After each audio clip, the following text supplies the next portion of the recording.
Everyone dreads the time of year that standardized tests are supposed to come. Standardized testing has created an environment in our school systems that doesn't value creativity, and it created a teaching for the test situation. As a student myself, I know the amount of stress that can be put on a student to make a good score on the standardized test at the end of each year. While everyone is tested on the same material at the same time, it creates a teaching for the test environment because it doesn't value creativity. It creates stress in younger students, and it's timed hurting students that work at a slower pace. I would like to draw your awareness to how big of a problem standardized testing can be and the struggles that it puts on our students, and just how inefficient it really is. Standardized testing continues to be at the forefront of our school system's way of testing the intelligence of each student and awarding or punishing the teachers based on their scores, although it has been proven to not be a reliable source of information. I'm going to tell you about a good friend of mine named Ethan. Ethan is a smart student. He always had A's, B's in school. At the end of the year, on the big EOCT in 8th grade, he stressed out during the test, and because of that, he ran out of time and failed, causing him to have to go to summer school so he could continue to high school.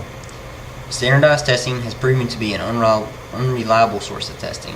A student that does well in a non-stressful situation may do bad in a stressful situation.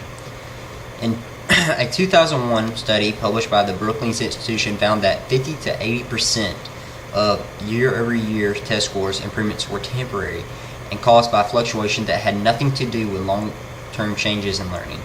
That's from Standardized Testing Pro and Cons. In other words, standardized testing has proven not to show true intelligence and take some learning away from the students, as time that could be spent in other subjects is spent preparing for the test.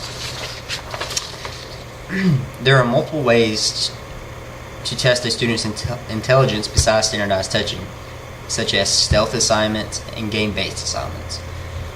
Okay?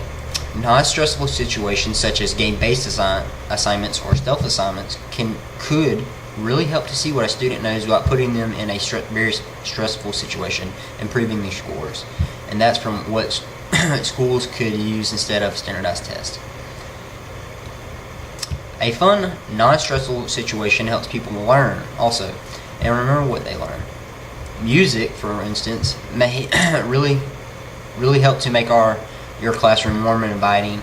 Start a typical lesson with a welcoming songs like Knock Knock Hello playing in the background. It signals to the students that it's class time, greets students at the door, and invites them to come into your classroom and sit down. As they get settled, they usually start singing or humming along to the song, and that's from using music in the classroom. There is continuous positive feedback as well.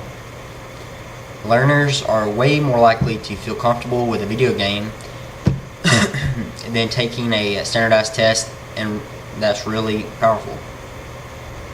And that's from how virtual games can help struggling students learn. For an example of this is Finland topped the international education rankings from 2001 to 2008, yet has no external standardized tests used to rank students or schools. And this information is from Standardized Test Pro and Cons. Now, some people might think that it's fair for everyone to be tested on the same day over the same material at the same time. However, not everyone is taught the same things the same way. Teachers may teach subjects differently than others, and may not teach some subjects as well as they taught others. Students also work at different paces. While some work at a very fast pace and they would do well in this time limit, others work at very slow ones and they can get hurt by this time limit. There are many solutions to this problem. A student's intelligence besides standardized testing can be tested in stealth assignments and game-based assignments. I want you to think about all the kids that were done wrong with the standardized testing that our schools use today. I already mentioned my friend Ethan, who didn't do well under stressful situations. There are other kids just like him and others that have other problems such as disabilities or they don't speak English. So to bring this discussion to a close, we have gone over the pros and cons of standardized testing and how it is inefficient in measuring our students' intelligence. While other students need to be tested of their intelligence, standardized testing is not the way to go. Being both a high school student and a college student, I know that standardized tests have made a big impact in my life. Being a college student yourself might make you want to look at how you are being evaluated and assessed, because it can change your life and your future.